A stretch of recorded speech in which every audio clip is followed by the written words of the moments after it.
감사드리며 예수님의 이름으로 기도합니다. 아멘. 오늘 함께 나눌 하나님의 말씀은 욥기 18장 1절에서 21절까지의 말씀입니다. 욥기 18장 1절에서 21절까지의 말씀. 저와 여러분이 한 절씩 교독하여 읽고 마지막 절은 함께 읽도록 하겠습니다.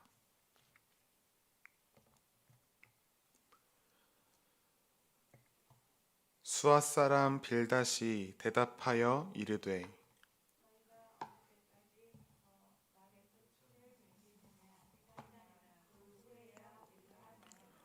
어찌하여 우리를 짐승으로 여기며 부정하게 보느냐.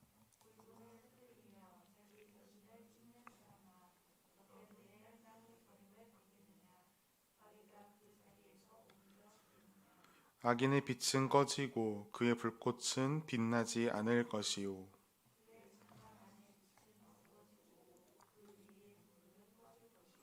그의 활기찬 걸음이 피곤하여지고 그가 마련한 꾀에 스스로 빠질 것이니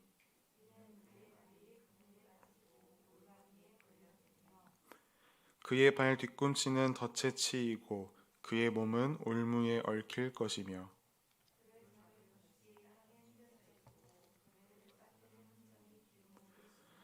무서운 것이 사방에서 그를 놀라게 하고 그를 뒤쫓아 갈 것이며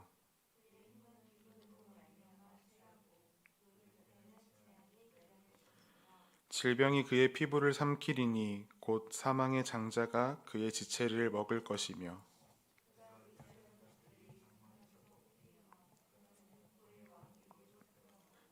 그에게 속하지 않은 자가 그의 장막에 거하리니 유황이 그의 처소에 뿌려질 것이며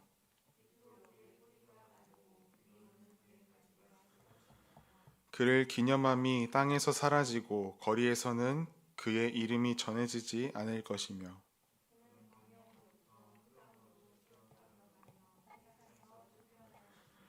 그는 그의 백성 가운데 후손도 없고 후예도 없을 것이며 그가 거하던 곳에는 남은 자가 한 사람도 없을 것이라.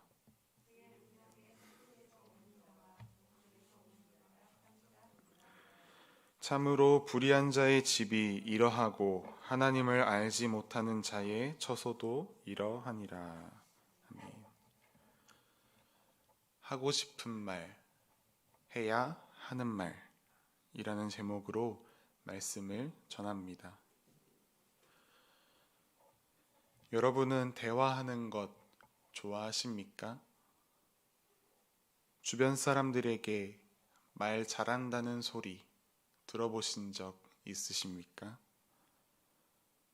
여러분은 어떤 말을 가장 많이 하십니까?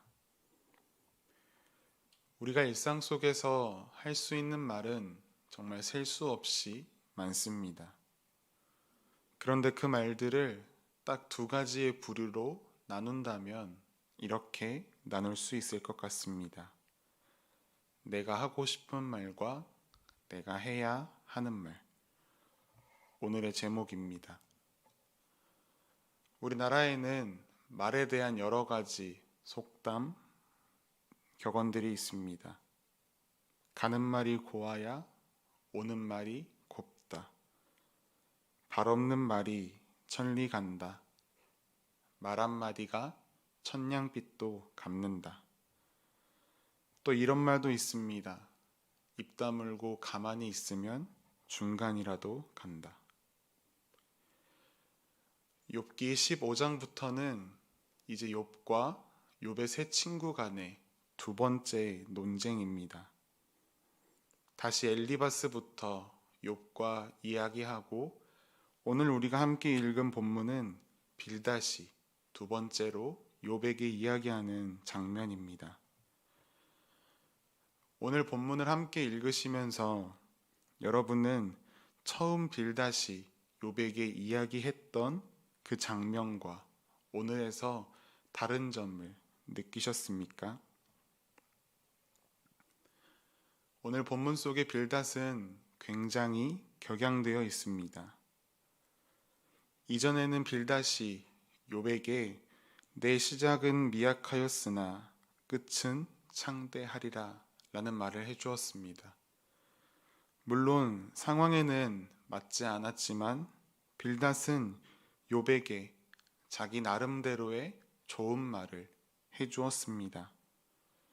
그런데 오늘 본문 속에서는 온통 욥을 비판하고 저주하는 내용이 빼곡합니다. 오늘 본문 2절 말씀에 너희가 라고 기록하고 있는데 여기서 지목하는 너희는 악인들의 무리입니다.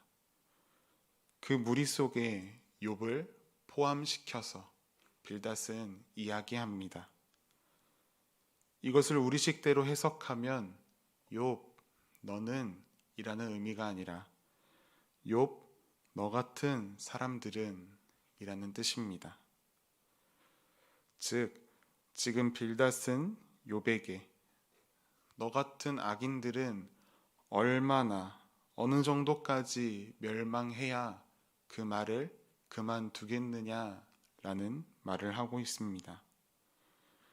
그 말을 그만두면 우리가 다시 욥 너에게 이야기하겠다라고 이야기합니다. 4절 말씀에 욥은 4절 말씀에 빌닷이 욥에게 자신을 찢는 사람이다 라고 이야기합니다. 이 말은 우리가 욥기 16장의 내용을 기억할 필요가 있습니다. 욥기 16장은 엘리바스와 이야기했던 두 번째 대화입니다. 16장 9절과 10절에 욥이 하나님께서 자기 자신을 대적하셔서 자신을 찢고 진노하셔서 자신을 적대시했다라고 이야기합니다. 그때 했던 그 말에 대해서 빌닷이 하나님이 찢으신 게 아니라 너가 너 자신을 찢은 거야 라고 말하며 온 세상이 욥 내가 원하는 대로 되지 않는다 라고 오늘 본문에 질책합니다. 도대체 왜 이렇게 빌닷이 그 감정이 격양되어서 화를 내는지 아십니까? 오늘 본문 3절 말씀을 우리가 다시 한번 함께 읽기를 원합니다. 3절 말씀 시작. 어찌하여 우리를 짐승으로 여기며 부정하게 보느냐. 결국 무엇 때문입니까? 자신들의 말을 들어주지 않았다라는 것입니다. 그렇다면 이제 욥의 입장에서 한번 생각해 보겠습니다. 왜 욥이 친구들의 말을 듣지 않습니까? 욥기 17장 4절에 욥은 이렇게 이야기합니다. 하나님께서 그들의 마음을 가리셔서 깨닫지 못하게 하셨다. 욥은 친구들의 말이 들리지 않습니다. 들을 수 없고 듣기도 싫습니다. 왜냐하면 지금 자신의 상황을 알지 못하고 하는 말이기 때문입니다. 만약 빌닷이 정말로 욥의 상황을 정확하게 캐치했더라면 오늘 본문 4절 말씀에 울분을 터뜨리며 자기 자신을 찢는 사람아 라고 말할 것이 아니라 하나님 앞에서 너의 울분을 터뜨려라. 하나님 앞에서 내 자신을 찢으며 하나님의 도우심을 구해라 라고 이야기해 줬어야 합니다. 아니면 앞에서 말씀드렸듯이 그저 욥의 곁에서 가만히만 있었어도 중간은 갔을 것입니다. 여러분은 빌닷과 같이 행동했던 적 없으십니까? 저는 있습니다. 제 말을 들어주지 않는다고 화를 내며 없는 말, 있는 말 막 이야기했었는데 그렇다 보니까 해서는 안 될 말까지 나와서 말 실수하게 되고 상처 주게 되었습니다. 그리고 이후에는 말을 더 안 들어 주더랍니다. 그 관계를 회복하는 데 정말 많은 시간과 노력이 필요했습니다. 그리고 제게 이런 질문이 하나 생겼습니다. 어떻게 상황에 맞는 위로의 말을 선택해서 이야기를 해줄 수 있는가? 사실 내가 해주고 싶은 그 말이 맞는 말일 때도 분명히 있습니다. 상대방이 듣고 싶어 하는 그 말이 틀릴 때 또한 있습니다.